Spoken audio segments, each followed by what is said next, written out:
हरियाणा में आम लोग भी शादी समारोह के लिए रोडवेज की बस बुक कर सकेंगे। ये बड़ी जानकारी आपको दे दें, हरियाणा में आम लोग भी शादी समारोह के लिए रोडवेज की बस को बुक कर सकेंगे। ये जानकारी खुद परिवहन मंत्री मूलचंद शर्मा ने हरियाणा न्यूज पर दी है। बड़ी खबर इस वक्त की आपको बता रहे हैं, हरियाणा में आम लोग भी समारोह के लिए, शादी समारोह के लिए रोडवेज की बसेस को बुक कर सकेंगे। खुद परिवहन मंत्री मूलचंद शर्मा ने हरियाणा न्यूज पर इस बात की जानकारी दी है।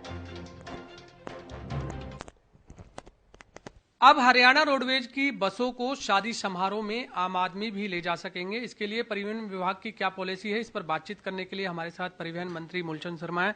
सर, अब शादी समारोह में आम आदमी भी हरियाणा रोडवेज की बसें ले जा सकेंगे, तो इसके लिए क्या पॉलिसी तैयार की गई है और कैसे आम आदमी इस हरियाणा रोडवेज की बस को बुक कर सकता है शादी समारोह में?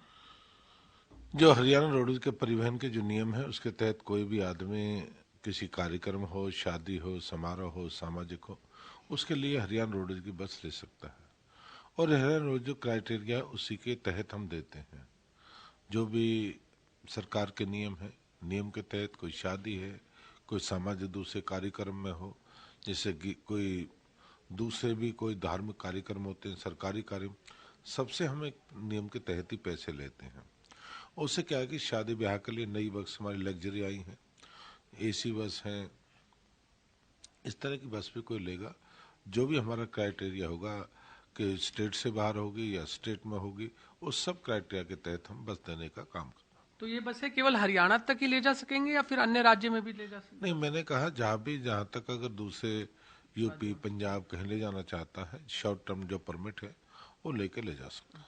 अच्छा सर, पर्याप्त संख्या में हरियाणा रोडवेज की बसें हैं यात्रियों के लिए भी? जहां जहां आपने हर जिले की बात करें, हर गांव की बात करें, तो वहां तक पहुंचने के लिए पर्याप्त संख्या में बसें हैं?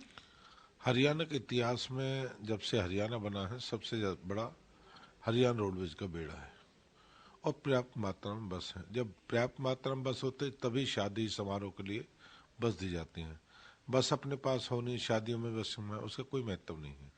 पहले लोग के बाद दूसरे कार्यक्रम के लिए बस हमारे पास है। 5 राज्यों में अभी चुनाव हुए, 3 राज्यों में बीजेपी ने प्रचंड बहुमत हासिल किया, छत्तीसगढ़, राजस्थान, मध्य प्रदेश।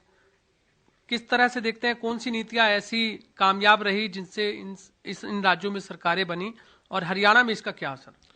जो कांग्रेस की जो गलत नीति रही उसके खिलाफ ये लोगों ने मत दिया है और भारतीय जनता पार्टी ने देश के प्रदेश के हित में जो काम किया उसका परिणाम है।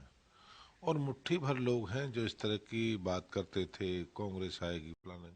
आम व्यक्ति, हर व्यक्ति, साधारण व्यक्ति, कर्मचारी, व्यापारी, किसान, वो चाहता है कि देश में और प्रदेश में भारतीय जनता पार्टी की सरकार आए। और लोग सेमीफाइनल की बात करते, सेमीफाइनल हो दिया। राजस्थान नहीं, मध्य प्रदेश भी, छत्तीसगढ़ भी, बड़े बड़े सारे हो लिए। और हरियाणा में अब इसका असर नहीं, हरियाणा हम पहले कहते, हरियाणा में तो फिर तीसरी बार भारतीय जनता पार्टी की सरकार बनेगी। और मैं से कहता हूँ हरियाणा को पता है, हरियाणा में काम हुए हैं, धरातल पे काम हुआ, लोगों को भरोसा है, लोगों को विश्वास है और धरातल पे ऐतिहासिक काम हुए, इसलिए भारतीय जनता पार्टी की फिर सरकार, प्रदेश के मुख्यमंत्री मनोहर लाल जी बने। सर, 80 सीटों का लक्ष्य इस बार बीजेपी लेकर चल रही है। हम देख रहे हैं कि बयानबाजी जो इस समय चल रही है, प्रदेश अध्यक्ष कह रहे हैं कि 80 सीट का लक्ष्य है इस बार। 75 पार का लक्ष्य पहले भी दिया था, 75 पार का नारा 2019 में 40 सीटें आई थी। ऐसे में क्या देखते हैं कि 80 पार का नारा कितना कामयाब होने वाला है? पूर्ण बहुमत की सरकार बनेगी, किसी की बैसाखी की जरूरत नहीं। ये हालात प्रदेश में है, पूर्ण बहुमत की बनेगी, किसी के गठबंधन की जरूरत नहीं है, सरकार मजबूत बनेगी। और लोग नहीं कह रहे, आम व्यक्ति, मैं नहीं कह रहा, आम व्यक्ति कह रहा है, कहीं व्यापारिक नौकर, जहाँ 10 साल 9 साल राज हो जाए, लोगों में तरह तरह की बात चालू होती है। आज पूरे प्रदेश चाहते हैं कि बीजेपी को फिर वोट देनी। 15 दिसंबर से शीतकालीन सत्र भी शुरू हो रहा है। कल कांग्रेस विधायक दल की बैठक हुई, अनेकों मुद्दों पर सरकार को घेरने की तैयारी है। ऐसे में आप लोग कितने तैयार हैं सत्ता पक्ष? विपक्ष अपना काम है, विपक्ष अपना काम करेगा, जो मांगेंगे जवाब देंगे। उनमें जवाब है नहीं ना पूछने के लिए, उन पे अपने पास कोई जवाब नहीं, पूछेंगे क्या? पूछेगा तो साफ होगा। भूपेंद्र सिंह हुड्डा कह रहे हैं कि सर, हम जो भी जवाब सदन में मांगते हैं उसका जवाब नहीं दिया जाता है और उल्टा टाइम भी खत्म कर दिया जाता है। जो सदन में आप रहते हो, सदन में देखो जवाब देते नहीं, तो सदन में आप भी तो रहते हैं, जो मांगते हैं जवाब देते हैं। 3 दिन का सर सत्र है, और लेकिन उस पर विपक्ष कह रहा है कि ये 3 दिन नहीं 3 सिटिंग का सत्र है। 3 मिनट ही विधायक को बोलने दिया जाता है, अपनी विधानसभा के मुद्दे ही नहीं उठा पाता विधायक। तय कर लें, दोनों पक्ष बैठ के तय कर ले, और बढ़ा देंगे क्या है, तय करें ना विपक्ष। मिशन 2024 को लेकर क्या तैयारी? 2024 में सब तैयारी है, भारतीय जनता पार्टी सरकार में केंद्र में बनेगी, प्रदेश में बनेगी। लास्ट है सर, विकसित भारत संकल्प जनसंवाद यात्रा इस समय प्रदेश भर में चल रही है।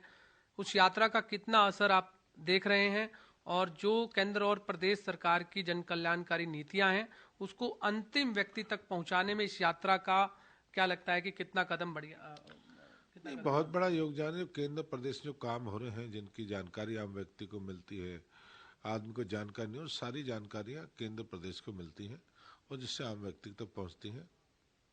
और एक कल्याणकारी योजना, इस तरह की यात्रा और देश और प्रदेश में होती रहनी चाहिए। दीपेंद्र सिंह हुड्डा कह रहे हैं कि तेलंगाना तो एक झांकी है, अब हरियाणा की बारी है, क्योंकि हरियाणा के मुद्दे अलग हैं। बापू बेटे की अपनी पार्टी है, आम व्यक्ति की पार्टी नहीं है। ऊपर नेहरू खानदान की पार्टी है, बापू बेटे की पार्टी है, हमारी 36 बरादरी की पार्टी है। इसलिए क्या है कि हरियाणा इसलिए जीतेंगे, यहाँ 36 बरादरी की।